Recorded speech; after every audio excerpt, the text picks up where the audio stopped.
Welcome to Manager Tools. This week, meetings. Anything else? This cast answers these questions. How should I wrap up discussions and meetings? Should I ask anything else? Is there a better way to end meeting discussions? Well, if you want answers to these questions and more, keep listening. Here we go. Folks, if you're listening to us right now and you don't get any emails from us, or you don't come to the website at all and download something which would require you to create a free account, we miss you. We would like very much to have a relationship with you. Now, hopefully you've listened for a while and you know that Mike and I, and by extension, all of our staff, pretty regular folks. We don't like spam. We're not going to overdo it.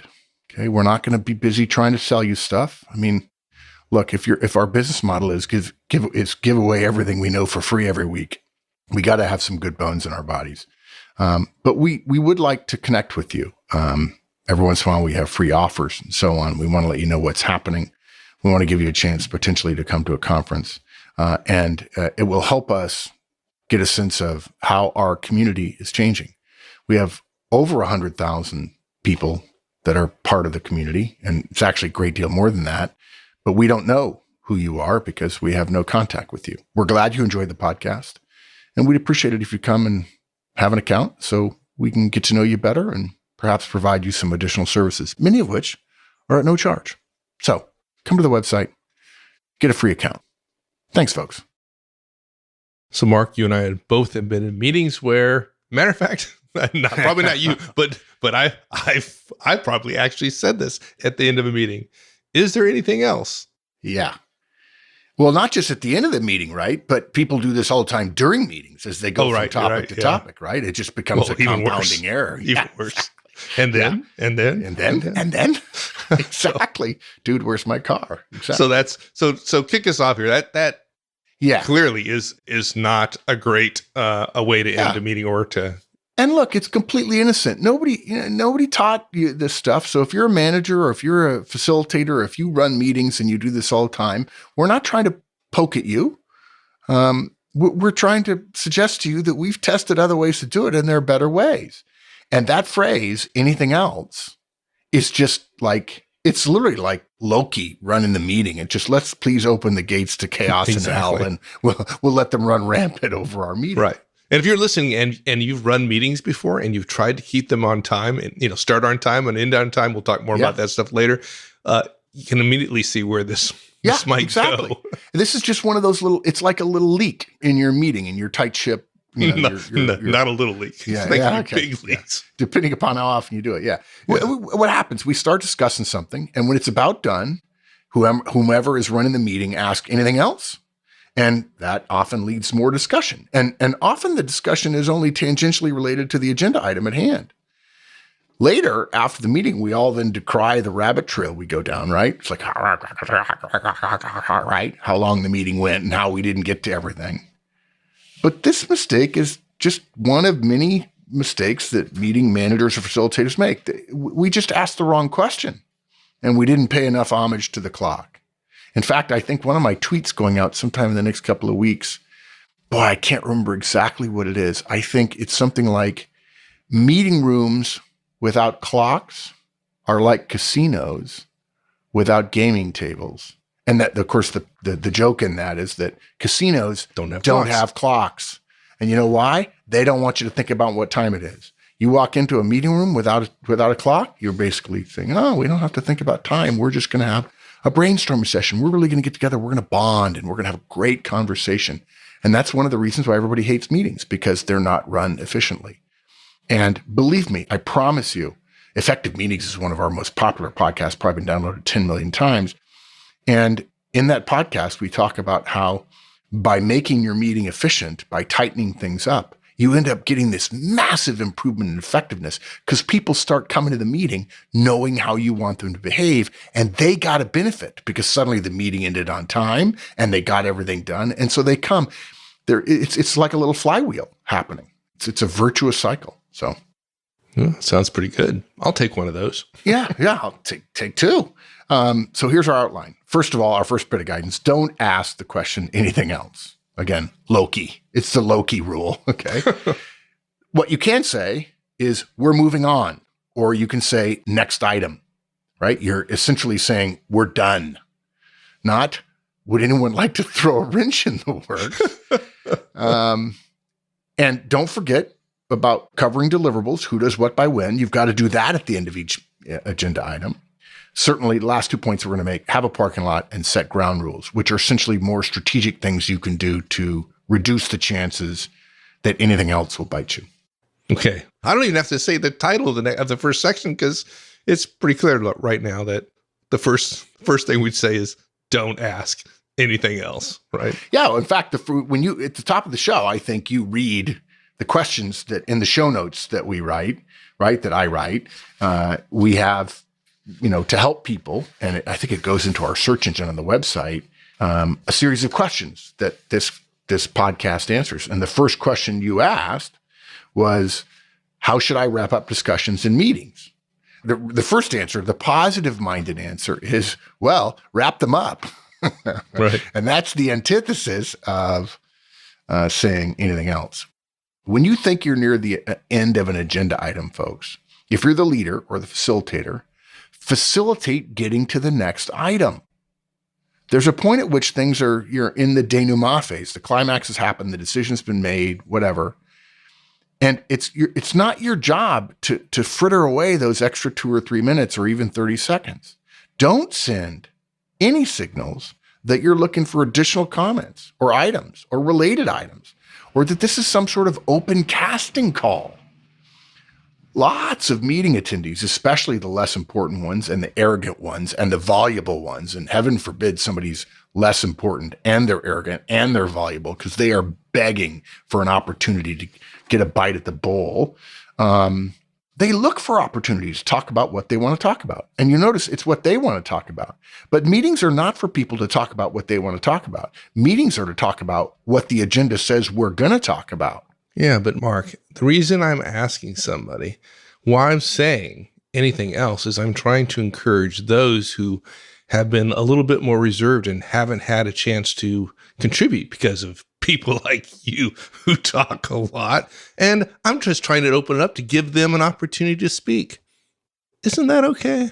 Seriously. Well, sure it is. No, I mean, look, we just had a conversation about stoicism before we started recording. Look, how you feel inside, what your beliefs are, what your intents are, what your motivations are important to you. Those are legitimately good intents and motivation, Mike. So well done. Thank you. But if you have good attitude, good intent, good motivation, and your results turn out poorly, you either have to change your behavior or you have to change your attitude, your intent, and motivation. We don't get paid for our attitudes, our intents, or our motivation. We don't. We get paid for our results. And what happens is people say, well, I just want to make sure everybody gets a chance to be heard. The people had a chance to be heard. There was an open discussion and they chose not to talk. Right. It is not the meeting facilitator's job to make sure everybody is heard. It's not. The moment you say it's my job to help to make you feel heard, now I'm having to motivate you to do what, as a professional sitting at the table, by definition, sitting at the table requires you to do, which is to speak up.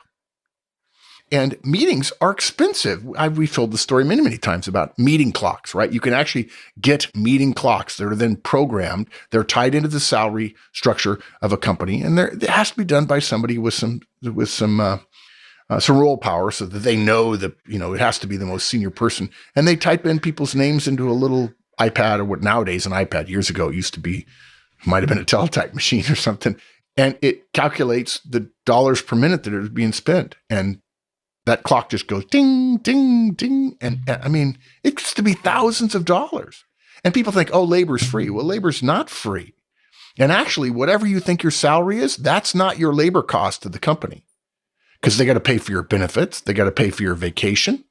They got to pay for your health care. They got to pay for your real estate. Yes, and maybe in COVID, the real estate's not as much. Actually, I'm not really sure that many companies have completely divested themselves of their downtown real estate. I'm sure they're still paying for it. They may end up in the long run paying less for it. But some of the biggest companies, at least in the US, as I recall, the general number is between 2/3 and 3/4 above your salary is your actual cost. So labor is not free, and the time we spend together, that clock runs pretty fast. So it's a great intention, Mike. It's a great motivation, but it's misplaced. The meeting facilitator's job is to get everything done in the meeting. The individual attendee's job is to speak up. Somebody who says, I don't feel comfortable speaking up, their manager should talk to them about how they could get to be feeling more comfortable. But that doesn't mean the meeting facilitator needs to make everybody feel comfortable, or that they need to blow the agenda, blow the meeting schedule in order to satisfy that one person. All anybody ever tells me is, oh, I've got Zoom calls all day.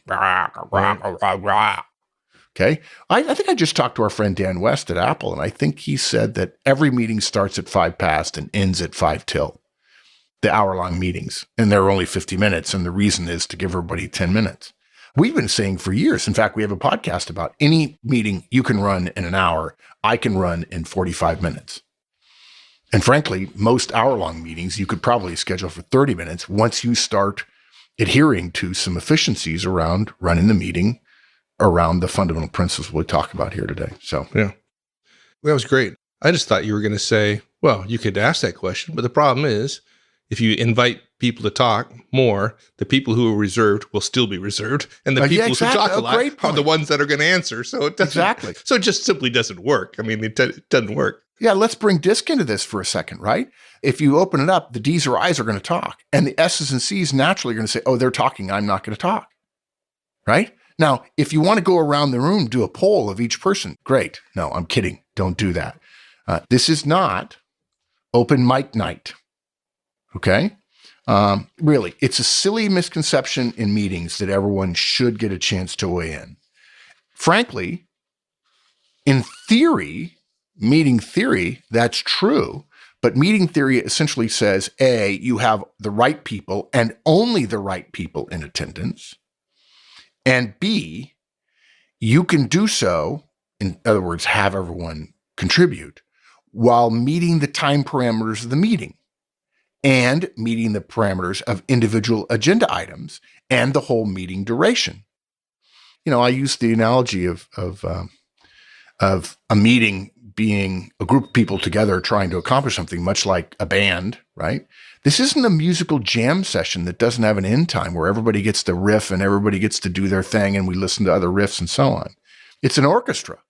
It's playing a particular song, and songs end when they're supposed to end, when the music stops, which is the end of the meeting. Your agenda is the song's meter, or really probably its tempo. And a meeting without an agenda really isn't a meeting. So stop complaining about meetings being sloppy and running long if you don't have an agenda. And an agenda, by the way, is not just a list of topics. I've said that so many times, somebody's going to probably email me. I'm sick of hearing you say that, right? Agendas, though, with start and stop times for each item, which, by the way, that's a bit like saying Mark is spelled with an A. By definition, an agenda, you can't call something an agenda that has a list of items on it that doesn't have start and stop times. It's not an agenda without that. But agendas with start and stop times for each item. And by the way, you may have to guess at it when you create your agenda. There's no problem. We have a podcast about how to create a quick and dirty agenda where you just guess, and it's okay. And particularly if it's a recurring session, you'll learn in the first couple whether to give something 20 minutes or 10 minutes. There's no problem with that. Agendas with start and stop times, that's how professionals run meetings. And if you're getting paid to show up to work, you're supposed to behave like a professional. If you're not willing, as the facilitator or the leader of the meeting, to do the simple advance work, you can't go around complaining about crappy meetings, and you sure can't do it if you're the one running the meeting. It's your fault. Now, suppose you're an attendee at a meeting and it's driving you crazy and you're a fan of ours and you're like, Mark and Mike would lose their heads. They'd have an aneurysm. You're right. We probably would, but we would be stoic about it. If you suggest that this meeting could be more efficient, and I encourage you to do so to somebody you have a good relationship with, you're almost inevitably going to be volunteered to run the meeting. And my answer, okay, well, then what should I do? Should I not suggest it? No, you should suggest it. They'll offer to have you do it, and you should do it. Now, it'll be a bit of a hassle, but we've got enough guidance that You can just listen to our casts. It doesn't cost you a thing, and you can figure out how to do any meetings. But you will look really good whipping that meeting into shape, and your professional credentials will be totally burnished. Now, look, try not to do this if there are a bunch of senior people in the meeting who are cavalier with other people's time. There are some people who actually like it. Oh, I love meetings. We just get to put our feet on the desk, and we just get to chat and kind of brainstorm. Those people are the plague, by the way. The devil. Yeah. What they're doing is bigfooting. And by the way, on their own budgets, which is just insensible. It's embarrassing, but it's likely going to be unresponsive to basic meeting management principles that you would enforce. Now, if it's your boss who's frustrated one day and he mentions to your side, God, that meeting is such a pain, just say to him, hey, boss, I'll run it. Now, again, it depends on your relationship with your boss. Just say to her, boss, I'll run it. And she says, really? Yeah, I'll do it. Give me a little bit of leeway and support me when I put stuff in place. And we will have a great meeting. And then we'll roll that template of running a meeting out to all the other meetings that you run. Yeah. So pretty soon I'll be in charge. I didn't mean that, boss. Yeah. Well, when she gets promoted, you'll get promoted. There you go. All right. So I think we've nailed don't ask anything else, right? Yeah. So what do you say then? Well, yeah. So two phrases that we've tested and that work real well are moving on, we're moving on, or next item, right? The right way to handle the near end or end of an agenda item is to say, we're moving on. Again, you can also say next item, followed then immediately by next topic is blah, blah, blah, blah, blah, blah. I actually prefer next item because it is even less challengeable than the first. Moving on does generally work, certainly a hell of a lot better than anything else. But sometimes the chaos inducers, the Lokis of the world, they think they can get away with going, but wait. Oh, no. Yeah. Now, by the way, guys, I use the analogy, the chaos analogy and the Loki thing. The Loki's designed to be a little bit pop culture and funny.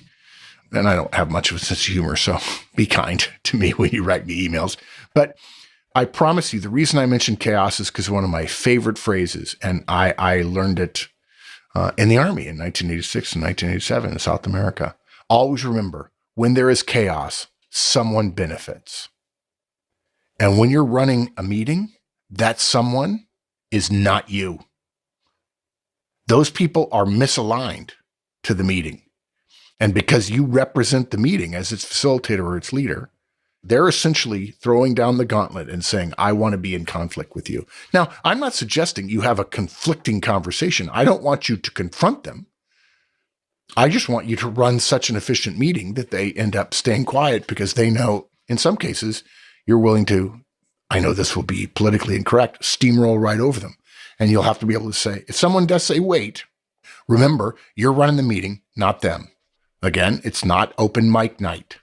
Whether you're the meeting leader, like at your weekly staff meeting of you and your directs, or you're the facilitator of somebody else's meeting, right?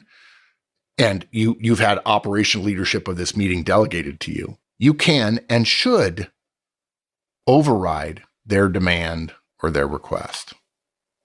Just say, nope, guys, sorry, we're moving on. Well, I really want to, nope, sorry, folks, we're moving on. Now, one might ask us, okay, what about, Mark? By the way, this is not how it happens, but I know I get this question. It's a false question, but I understand the impetus of the question, and I think it's fair. What about, Mark, if we finish an agenda item like 5 minutes early? Surely I can leave open that 5 minutes for open discussion. In other words, open the door, let Loki come in and say, Loki, stand on the table. What do you want? Anything I can do for you? It's a good question. But the answer is still probably no. You don't want to give them 5 minutes. If you finish an agenda item 5 minutes early, say, okay, great, we're ahead of schedule, next item. In other words, you're encouraging everybody to understand that if we stay on track, everyone is going to get those 5 minutes back. If I have an agenda item from 12 to 12:15, And then I have agenda item from 12:15 to 12:30. I'm making that up. And I finish the first agenda item at 12:10. I then don't give the next 20 minutes to the next agenda item. The next agenda item gets 15 minutes. Everything gets shortened. Actually, everything doesn't get shortened. Everything just gets moved forward.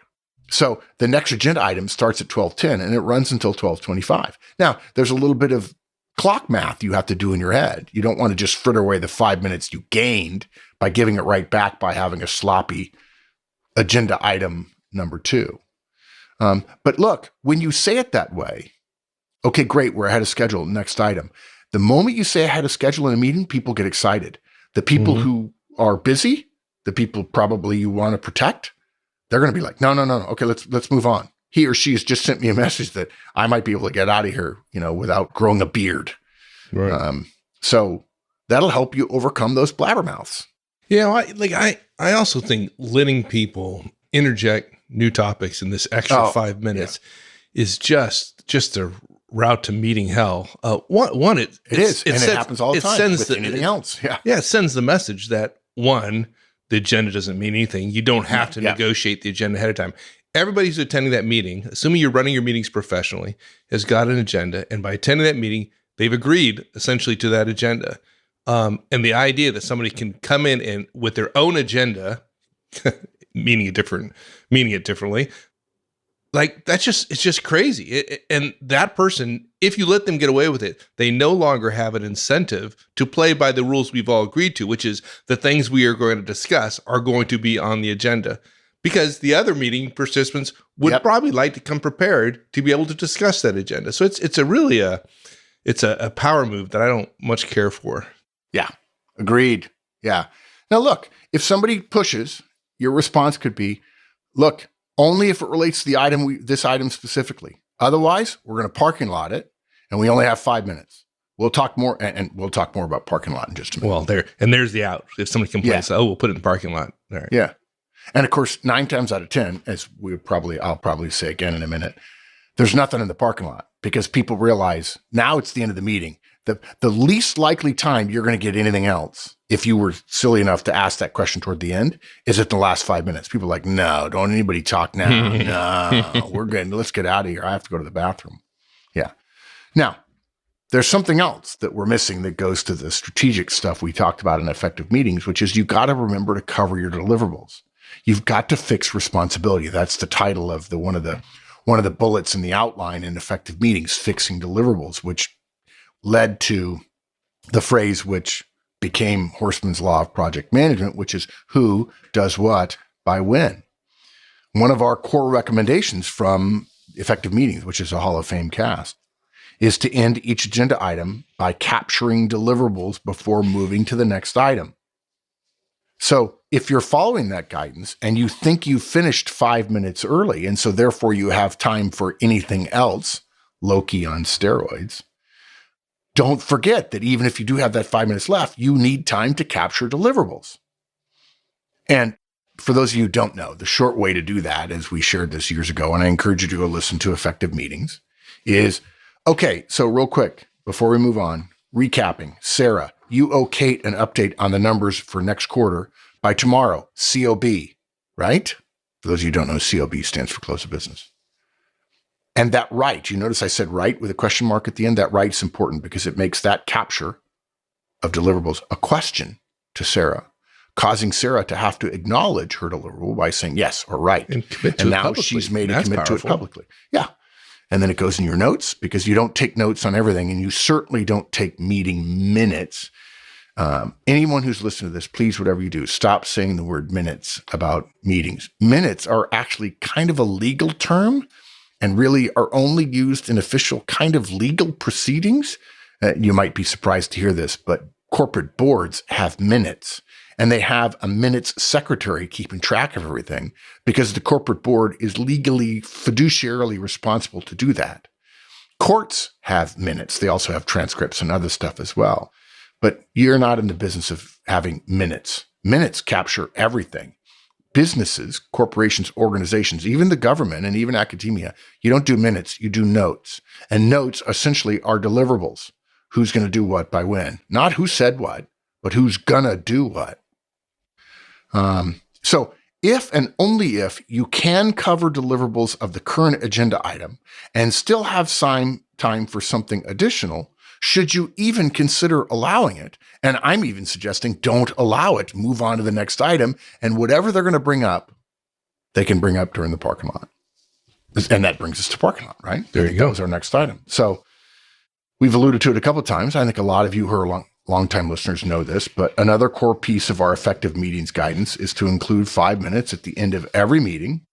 If you're having a 4-hour meeting, okay, you can have a 10-minute parking lot. Include 5 minutes at the end of every meeting for items and issues not covered during the agenda. It's called a parking lot. Some people call it a bin. I never like that because I know where it comes from. I know bins and Kanban and so on, but in Britain, a bin is trash. I don't think that's good. I don't think it's one of those colloquialisms that has too many meanings, some of which are antithetical to the purpose in this case. And this is where you can direct those folks who want to glom onto any of your agenda items and say, no, it's fine. We have time for that. It's in the parking lot. And again, if I'm burning to be Loki and Mike is running the meeting and he says, Mark, I'm sorry, you can do it in the parking lot.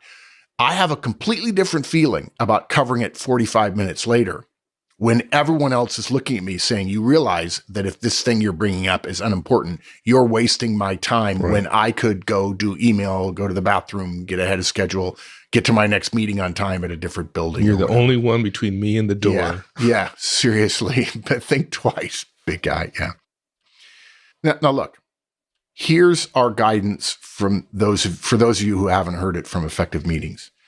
Let's say we're talking about quarterly sales projections. And somebody says, well, before we do this, we've really got to talk about the logistical problem that we've got. Well, that brings up the fact that we're having trouble sending in our sales reports. And the meeting facilitator has to say, well, time out, guys. That's not on the agenda. We're talking about sales forecast here. It's important. So we need to maybe talk about it, but not now. We're going to throw that in the parking lot. And you can have a chart on the wall or a piece of paper in the middle of the table for other people who don't even have to surface their question to write something down to go in the parking lot. If it's visual to everybody, it's a little bit more effective. But for the most part, most people's parking lot tends to be just a piece of note paper to the side of the agenda where the meeting notes are being captured by the facilitator. At the end of the meeting, you've got those 5 minutes on the agenda for parking lot issues every single time. Now, look, during the parking lot time, you don't handle each item. You're not suggesting that we're going to solve that issue in 5 minutes. If you need 15 minutes for that logistical item, you don't have a 15-minute logistical discussion in the last 5 minutes of the meeting, obviously. 10 pounds of stuff in a 5-pound bag. You say, okay, what are we going to do about the logistical thing? You can't solve it now, so you have to decide what you can get done in the next 5 minutes. Maybe you put it on your next agenda. Maybe you decide somebody will handle it and report before the next meeting. Or send an email to everybody. But here's the great thing about parking lots, the thing I love. 9 times out of 10, there's not a lot in the parking lot.